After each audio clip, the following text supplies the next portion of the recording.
नमस्कार, मैं हूं आपके साथ मोनिका गुप्ता और आप देख रहे हैं आप लोग राजस्थान बुलेटिन की शुरुआत करेंगे खास खबरों के साथ। उपनेता प्रतिपक्ष राजेंद्र राठौड़ ने प्रख्यात कानूनविद और आपको बता दें कि यहां पर उपराष्ट्रपति बनने को लेकर शुभकामनाएं दी। उपनेता प्रतिपक्ष राजेंद्र राठौड़ ने कहा कि संसदीय लोकतंत्र के दूसरे सबसे बड़े पद उपराष्ट्रपति पर जगदीप धनखड़ के निर्वाचन से आम राजस्थानी का मान बड़ा है और यहां पर उपराष्ट्रपति को बधाई देते हुए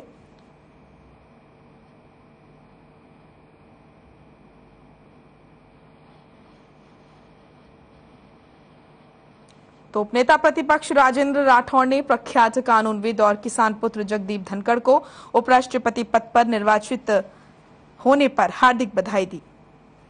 उपनेता प्रतिपक्ष राजेंद्र राठौड़ ने कहा कि संसदीय लोकतंत्र के दूसरे सबसे बड़े पद उपराष्ट्रपति पर जगदीप धनखड़ के निर्वाचित होने से आम राजस्थानी का मान बढ़ा है।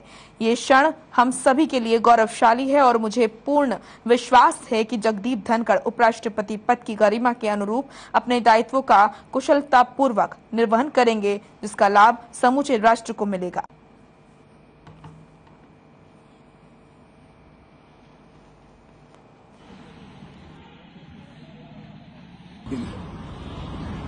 आज राजस्थान का मान बढ़ा है। संसदीय लोकतंत्र के दूसरे सबसे बड़े पद पर, महामहिम उपराष्ट्रपति के पद पर एक किसान के बेटे, राजस्थान के लाल जगदीप धनखड़ चुने गए हैं।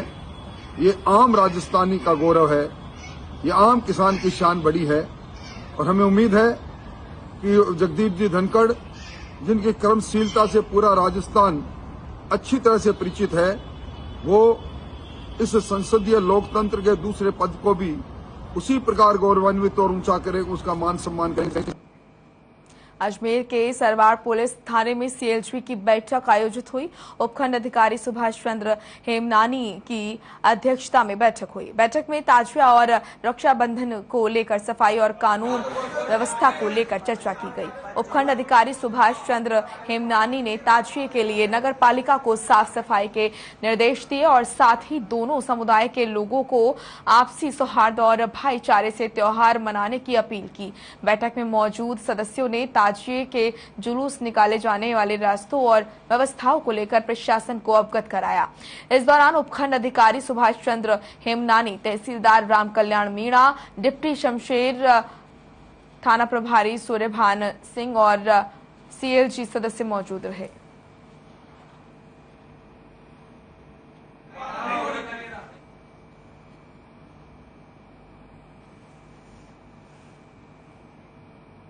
जोबनेर पंचायत समिति परिसर में विकास अधिकारी सुमन चौधरी के निर्देशन में 2 दिवसीय प्रशिक्षण शिविर का आयोजन किया गया। इस कार्यक्रम में राजीविका ग्रामीण विकास पंचायत राज महिला सहायता समूह की ओर से 50 महिला प्रतिभागियों और नेहरू युवा केंद्र युवा मंडलों की ओर से 50 लोगों ने शिरकत की। इस प्रशिक्षण कार्यक्रम में प्रतिभागियों को मनरेगा कानून, श्रमिकों के हक, सूचना और रोजगार अधिकार अधिनियम के बारे में विस्तृत जानकारी दी गई।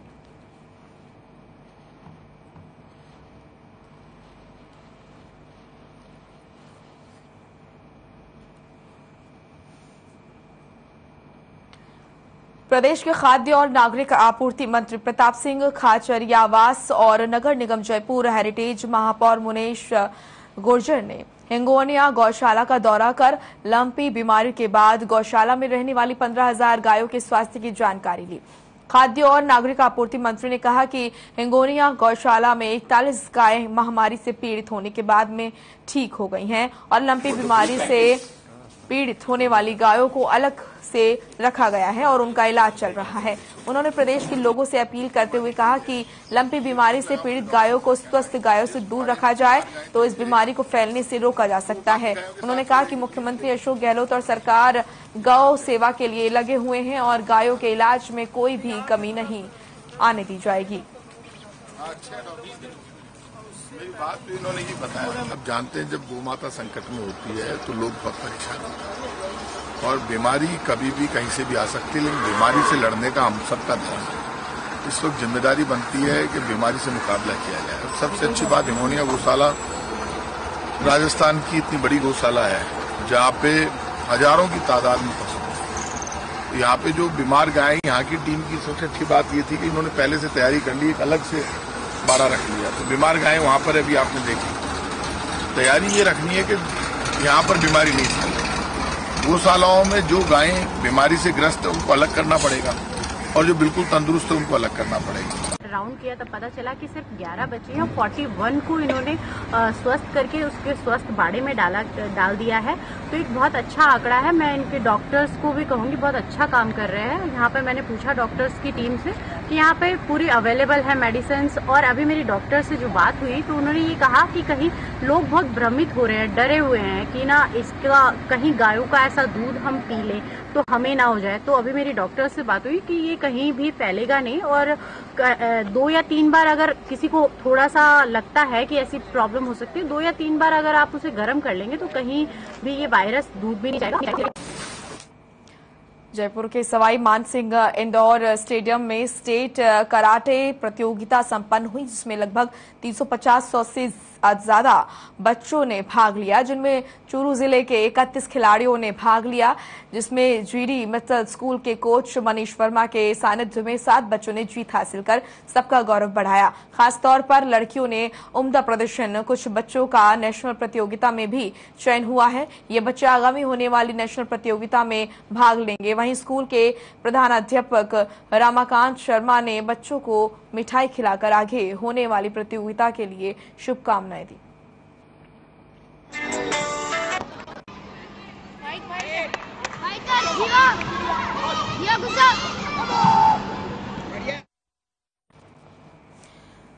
झुंझुनू नगर परिषद पार्षदों ने नगर पालिका परिषद में ताला लगाकर आयुक्त के खिलाफ विरोध प्रदर्शन किया। पार्षदों का कहना है कि आयुक्त शैलेश खेरवा का पार्षदों के प्रति व्यवहार सही नहीं है, जिसकी वजह से पार्षद अपने और अपने वार्ड के लोगों का काम भी नहीं कर पा रहे हैं। आयुक्त ने जो निर्णय लिए हैं, जिनकी वजह से पार्षद नगर परिषद में अपने वार्ड वासियों की फाइलों और उनके पट्टा के कार्य कराने में सक्षम नहीं है, जिसकी वजह से उन्हें और वार्ड वासियों को काफी समस्याओं का सामना करना पड़ रहा है। इससे परेशान होकर पार्षदों का कहना है कि अगर आयुक्त का सही व्यवहार, आयुक्त जो है अगर उनका यही व्यवहार रहा तो वो सामूहिक रूप से इस्तीफा दे देंगे।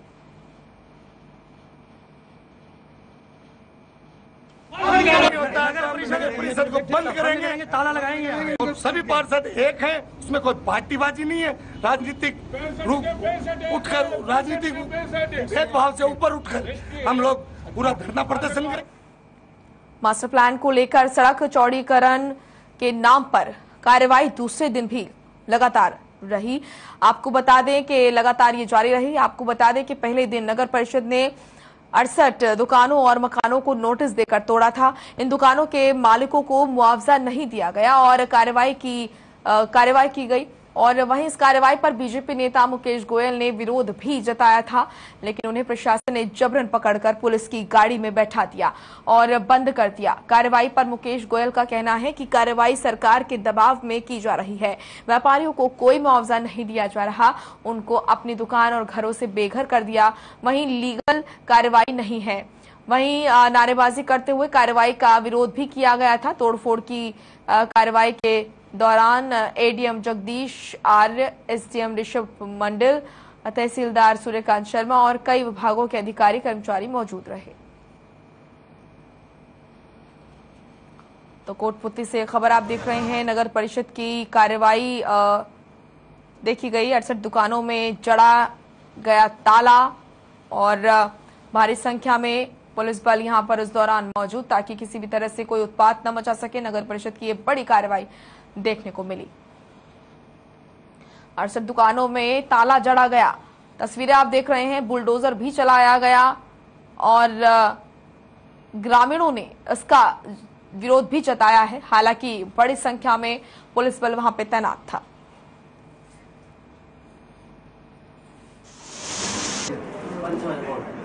कोटपुतली के प्रशासन और नगर पालिका ने संयुक्त रूप से जो आज कार्रवाई की है, अनेक भवन संरचनाओं को आज अतिक्रमण के नाम पर तोड़ा गया है।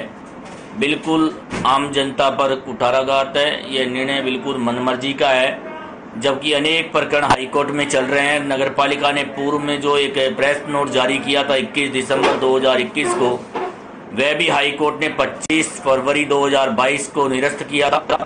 आज सुबह जो कल से इन्होंने नाटक चला रखा था, कल से भी हमने ज्ञापन भी दिया था और कल भी इनको अवगत कराया था कि भाई कानून से जो है वो विधि सम्मत आप कार्रवाई नहीं कर रहे। माननीय राजस्थान उच्च न्यायालय की डबल बेंच ने डीबी का फैसला है जिसमें 52 केसेज के ऊपर वो फैसला लागू है, जिस पर उनको अधिग्रहण करके मुआवजा देकर तोड़ना था, वो नहीं कर रहे थे। कुछ ऐसे लोगों को भी नोटिस दे दिए थे, बाकी पट्टेसुदा जिनको है 24 घंटे का नोटिस दिया, जबकि 15 दिन का उनको नोटिस देना चाहिए। बीजेपी नेता मुकेश गोयल हमारे साथ जुड़ चुके हैं। मुकेश जी, स्वागत है आपका हर खबर पर। जी नमस्कार। जिस तरीके से कार्रवाई हुई है तो इसको लेकर ग्रामीणों के द्वारा विरोध भी जताया जा रहा है, क्या कुछ कहेंगे इस पूरे मामले को लेकर सर आप? मैं कहूंगा कि कोटपूतली नगर परिषद के द्वारा मनमर्जी की जा रही है। राजस्थान उच्च न्यायालय के आदेशों की भी अवहेलना की गई है और सब चीजों को दरकिनार रख करके, कानून को एक तरफ कोने में रख करके इन्होंने जो कार्रवाई की है, लोगों की दुकान भवन इनको तोड़ा है। और यहाँ तक कि तो भवनों को ये जितना चौड़ाईकरण करना चाहते हैं उससे भी ज्यादा तोड़ दिया है। लोगों के दूसरे मकानों को भी दरारें आई हैं और किसी को किसी प्रकार का मुआवजा नहीं देना बिल्कुल विधि के विरुद्ध है। लोगों को मुआवजा नहीं, उनका कंपनसेशन नहीं, और ऐसे अनेक लोग हैं जो सड़क पर आ गए हैं। बहुत ही निर्दयी वारदात, एक प्रकार से घटना को अंजाम राजस्थान की कांग्रेस सरकार ने दिया है। तो विपक्ष होने के नाते क्या कुछ आपकी तरफ से किया गया है? कैसे, अगर आपको लगता है कि अन्याय हो रहा है तो कैसे लोगों को न्याय दिलाएंगे? पूरी घटना ये बिल्कुल विधि सम्मत नहीं है। हम लोग कल से इसके खिलाफ कोई न कोई कठोर आंदोलन प्रारंभ करेंगे और जिन लोगों के साथ नाइंसाफी हुई है, जिनके मकान भवनों को तोड़ा गया है, और उन सबको मुआवजा मिले। और यहाँ तक कि तो इसमें काफी लोग किराएदार थे, तो उन सब का भी क्षतिपूर्ति मुआवजा मिलना चाहिए। जी, लेकिन प्रशासन का कहना है कि अवैध जो घर हैं, अवैध जो दुकानें हैं, उन पर ये कार्रवाई की जा रही है।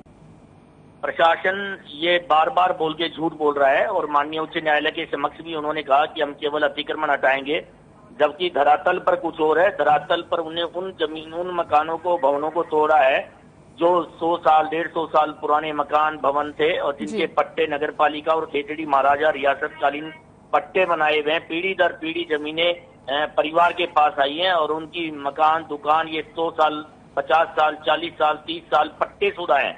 नगर पालिका ने जो ऑक्शन में दुकानें दी हैं उनको भी तोड़ा गया है। चलिए, शुक्रिया आपका हमारे साथ जुड़ने के लिए मुकेश जी। चलिए, रुक करेंगे अगली खबर का। लक्ष्मणगढ़ में अलम सदा का जुलूस निकाला गया। मोहल्ला पिनारा से शुरू हुआ जुलूस कस्बे के मुख्य मार्गों से गुजरा। लोगों के लिए जगह जगह ठंडे पानी और शरबत की व्यवस्था की गई थी। आपको बता दें कि मुहर्रम का पर्व इमाम हुसैन के बलिदान और त्याग के प्रतीक को बताता है। इस अवसर पर नगरपालिका अध्यक्ष मुस्तफा कुरैशी और नगरपालिका ईओ डॉक्टर अशोक चौधरी सहित पुलिस प्रशासन मौजूद रहा।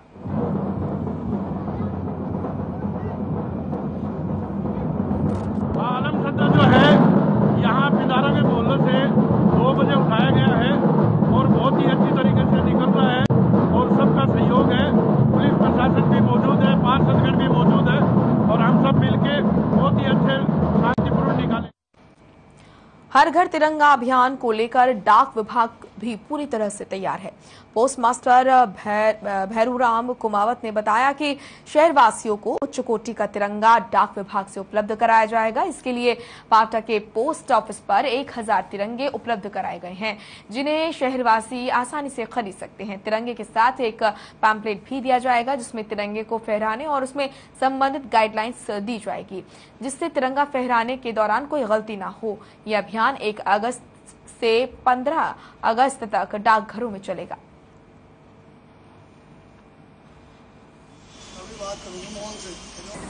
पाउटा डाकघर में आज ही तिरंगे 1000 प्राप्त हो चुके हैं।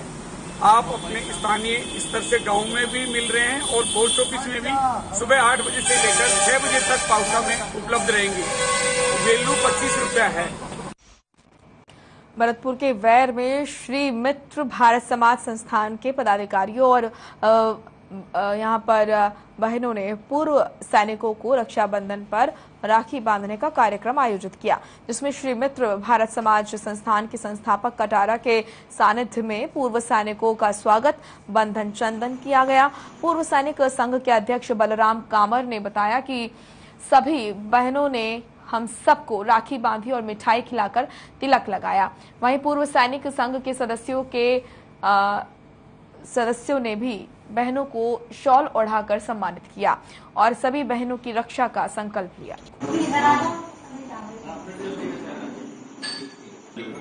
हमारे बयानों में हमारे भूतपूर्व सैनिक संघ के सभी जो सैनिक हैं और हमारी जो मित्र भारत समाज संस्थान के द्वारा हमारी बहनों ने हमारे जो सैनिकों को राखी बांधने का जो कार्यक्रम किया है, ये बहुत ही सराहनीय है। इससे पहले हमारे बयाना में ऐसा कार्यक्रम हमने नहीं देखा, ये पहल हमने देखी है। इससे बहुत बहुत हमें खुशी महसूस हो रही है और हम इनका बहुत बहुत आभार करते हैं।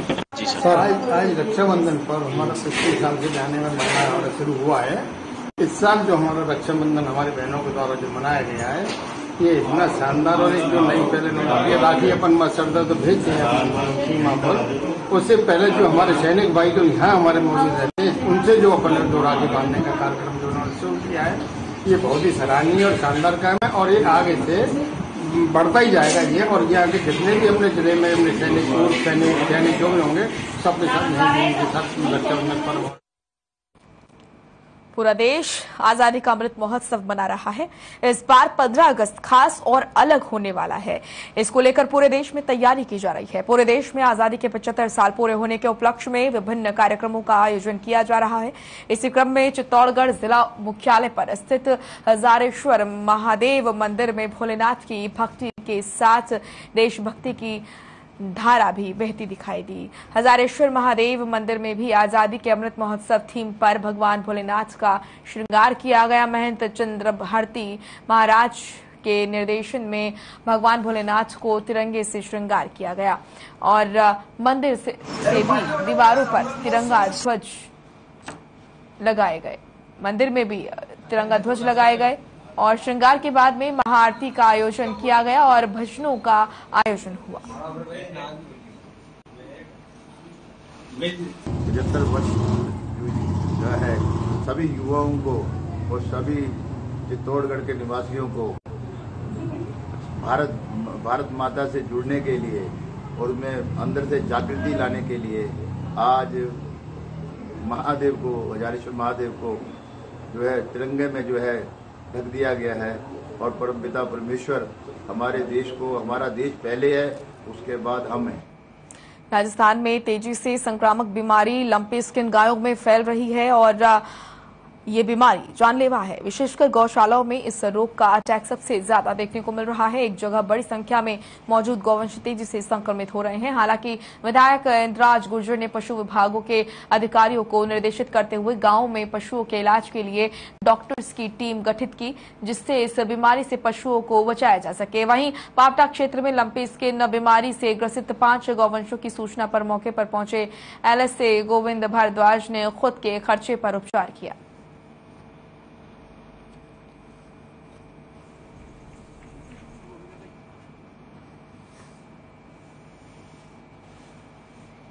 खबर बांसूर के गांव बासना से है, जहां बस स्टैंड पर खड़े युवक को 2 गाड़ियों में भरकर आए बदमाशों ने टक्कर मार दी और मारपीट करने लगे।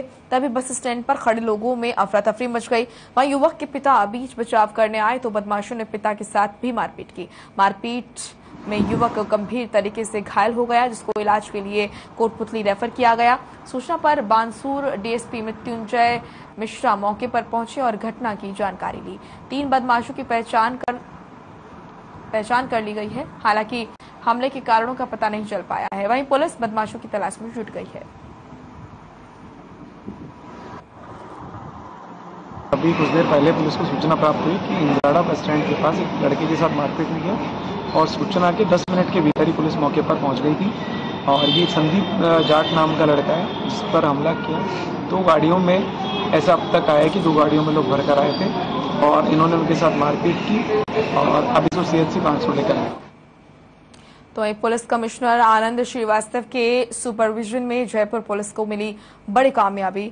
आपको बता दें कि डीसीपी ईस्ट राजीव प्रचार और डीसीपी साउथ योगेश गोयल के नेतृत्व में यहां पर खुलासा हुआ है कि 4 महीने के बच्चे को एसएमएस अस्पताल से इसलिए लापता किया गया था क्योंकि एक शख्स अपनी 3 बेटियों को हार में भाई देना चाहता था। रक्षाबंधन को लेकर आरोपी ने ये कदम उठाया।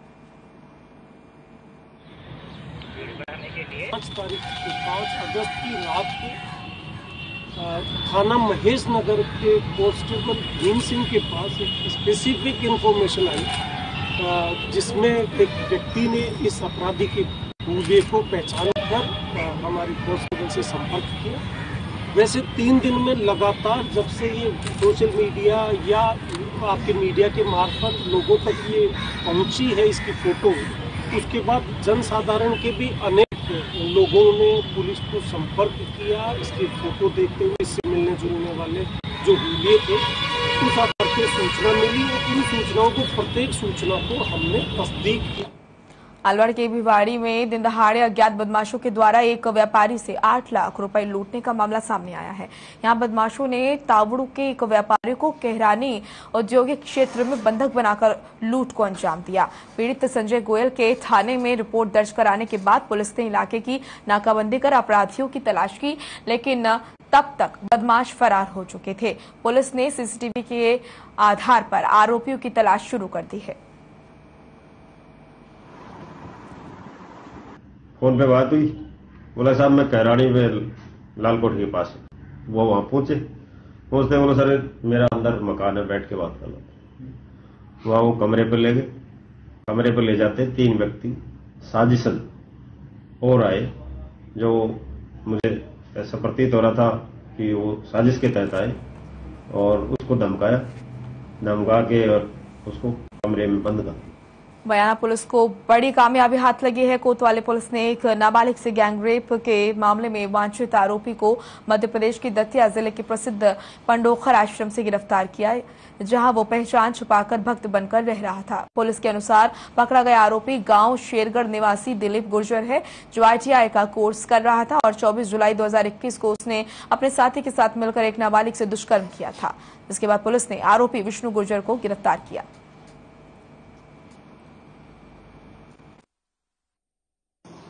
करीब 1 साल पूर्व बयाना थाना इलाके के एक परिवादी ने अपनी भतीजी के साथ अपहरण करके और सामूहिक दुष्कर्म करके मारपीट कर कुएं में डालने का प्रकरण पंजीबद्ध कराया था, जिसमें पूर्व में एक आरोपी को गिरफ्तार किया जाकर जेल दाखिल करवाया गया था।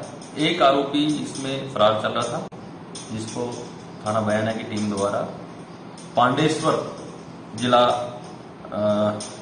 दतिया MP से गिरफ्तार किया गया। पीमुनियारा राष्ट्रीय राजमार्ग में राजास रोड पर पेट्रोल पंप के पास अज्ञात वाहन की टक्कर से एक युवक की मौत हो गई। सूचना मिलने पर पुलिस ने मृतक को एम्बुलेंस के माध्यम से फुलियाकला CHC ले जाया गया। पुलिस ने मामले की जांच शुरू कर दी। आपको बता दें कि अभी तक मृतक की पहचान नहीं हो पाई है। पुलिस सोशल मीडिया के माध्यम से मृतक की पहचान के लिए प्रयास कर रही है।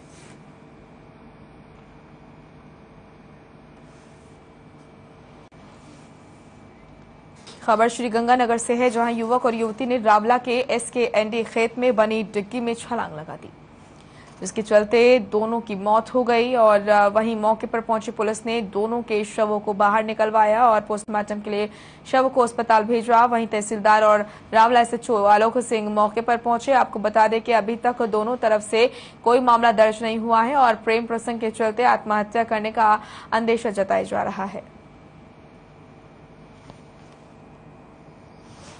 आर्ट कैंडी की एक महिला परमजीत बावरी समाज की है। वो दोपहर में करीब 2-2:30 बजे थाने पे एक एप्लीकेशन लेके आई कि उसकी लड़की सीमा आज सुबह से घर से गायब है, तो उस पर एक गुमशुदगी दर्ज की गई थी। करीब दोपहर में 3:30-4 बजे एक सूचना मिली कि उसी घर के पास में जो डिग्गी बनी हुई है उसमें उस लड़की की चप्पल तैर रही है। इस सूचना की तस्दीक है तो मैंने तहसीलदार जी को बताया और मैं खुद भी मौके पर पहुंचा। मौके पे वहां जाके हमने देखा तो वहां डिग्गी में लड़की की बॉडी भी। चलिए फिलहाल इस बुलेटिन में इतना ही। आप देखते रहिए हर खबर। नमस्कार।